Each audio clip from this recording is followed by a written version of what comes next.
नमस्कार दोस्तों, says outlook की इस वीडियो में मैं अमित कुमार आप सबका स्वागत करता हूं। 7 प्रकार के शरीर, उनकी यात्रा और स्वप्न सीरीज के पार्ट 1 और पार्ट 2 में हमने 4 प्रकार के शरीरों अर्थात भौतिक शरीर या स्थूल शरीर, द फिजिकल बॉडी, दूसरा है भाव शरीर, द इथरिक बॉडी, तीसरा है सूक्ष्म शरीर, द एस्ट्रल बॉडी, और चौथा है मनुष्य शरीर अर्थात द मेंटल बॉडी के बारे में चर्चा कर चुके हैं।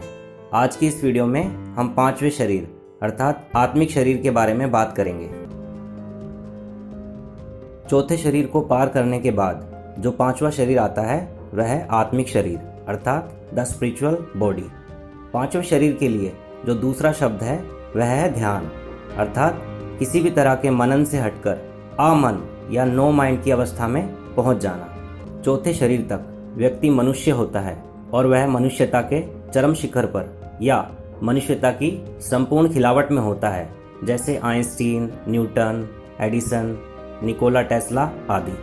परंतु उसे पार करते ही 5वें शरीर पर अर्थात आत्मिक शरीर पर व्यक्ति अति मानव या सुपर ह्यूमन हो जाता है, जैसे बुद्ध, महावीर, जीसस आदि। इन्होंने अपनी चेतना अर्थात कॉन्शसनेस को सामान्य मनुष्य की चेतना से अति मानव स्तर तक विकसित कर दिया। 5वें शरीर पर हर सार्थक चीज जैसे प्रेम, करुणा आदि शिखर पर होती है। आकार में 5वां शरीर पिछले 4 शरीरों के जैसा दिखाई देता है। पहले शरीर से 5वें शरीर तक सभी शरीरों का आकार एक समान ही होता है। 5वें शरीर को पार करने के लिए अर्थात 5वें शरीर से 6ठे शरीर तक की यात्रा के लिए कोई विधि नहीं है। विधियां केवल चौथे शरीर को पार करके 5वें शरीर तक पहुंचने के लिए होती हैं, और विधियों से अहंकार भी निर्मित होता है। 5वें शरीर से साधक विधि से अविधि अर्थात नो टेक्निक के आयाम में प्रवेश करता है। इसलिए 5वें शरीर से आगे की यात्रा के लिए कोई विधि नहीं है, बस साधक को सजग, होशपूर्ण या बोधपूर्ण रहना है। 5वें शरीर पर पहुंचने पर व्यक्ति समय के आयाम अर्थात टाइम डायमेंशन को पार कर लेता है। यहाँ हमारी चेतना सामूहिक अर्थात कलेक्टिव हो जाती है। 5वें शरीर के स्वप्नों के माध्यम से ही संसार की सारी पुराण कथाएं पैदा हुई हैं, चाहे वे हिंदुओं की हों या ईसाइयों की हों या मिस्र की हों या संसार की हों। इनकी भाषाएं या प्रतीक भले ही अलग अलग हों, परंतु कथाओं में एक प्रकार की समानता होगी। सृष्टि की रचना या संसार का अस्तित्व में आना या संसार में प्रलय आना आदि से संबंधित कथाएं 5वें शरीर के स्वप्नों में दिखाई देती हैं। जितने शरीर हम पार कर लेते हैं, हमारे स्वप्न भी उतने ही वास्तविक या रियल जैसे होते जाते हैं। चौथे शरीर के स्वप्न लगभग वास्तविक नजर आते हैं, परंतु 5वें शरीर के स्वप्न पूरे वास्तविक ही नजर आते हैं। यहाँ स्वप्न और यथार्थ अर्थात ड्रीम्स एंड रियलिटी एक हो जाते हैं।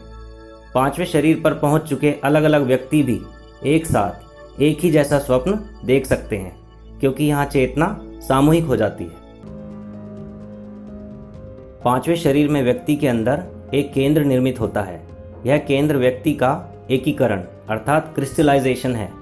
यहाँ व्यक्ति एक बन जाता है अर्थात अब वह स्वयं का मालिक है। अब उसका व्यक्तित्व अनेक में बटा हुआ नहीं है। अब क्रोध, काम वासना, समाज, परिवार, अन्य व्यक्ति या विभिन्न प्रकार के विचार उसके मालिक नहीं हैं, परंतु आगे चेतना के विकास के लिए इस केंद्र या एकीकरण या मैं की भावना को भी खोना पड़ेगा, अन्यथा अहंकार निर्मित होगा। इसलिए अहंकार शून्य होने के लिए इस केंद्र को भी त्याग देना है, अर्थात जो एकीकरण है या मैं का अहंकार है उसके साथ तादात्म्य अर्थात आइडेंटिफिकेशन करने के बजाय उसके प्रति सजग, होशपूर्ण और बोधपूर्ण होना है। बस सजग या बोधपूर्ण होते ही साधक 5वें शरीर को पार कर लेता है और 6ठे शरीर में प्रवेश कर लेता है। 5वें शरीर पर पहुंचने पर जो तनाव होता है वह है स्वयं का ज्ञान ना होना या आत्मज्ञान का अभाव या अपने आप को ना जान पाना। 5वें शरीर में व्यक्ति अपने आप को जानेगा, किंतु वह अपने वास्तविक रूप को नहीं बल्कि दर्पण में प्रतिबिंबित हो रहे रूप के जैसा जान पाएगा। यह दर्पण व्यक्ति की अपनी धारणाओं के कारण आता है। यहाँ समस्या यह है कि व्यक्ति दर्पण में दिख रहे रूप को ही अपना वास्तविक रूप समझ ले। 5वें शरीर के लिए आत्मज्ञान अर्थात अपनी जानकारी ही एकमात्र ज्ञान है। महावीर जी ने कहा है, अपने आप को जानकर तुम सबको जान लोगे, अर्थात अपने को जान लेने से व्यक्ति सर्वज्ञ हो जाता है। हमारे व्यक्तित्व के 3 आयाम हैं, अस्तित्व, चेतना और आनंद, अर्थात एग्जिस्टेंस, कॉन्शियसनेस एंड ब्लिस।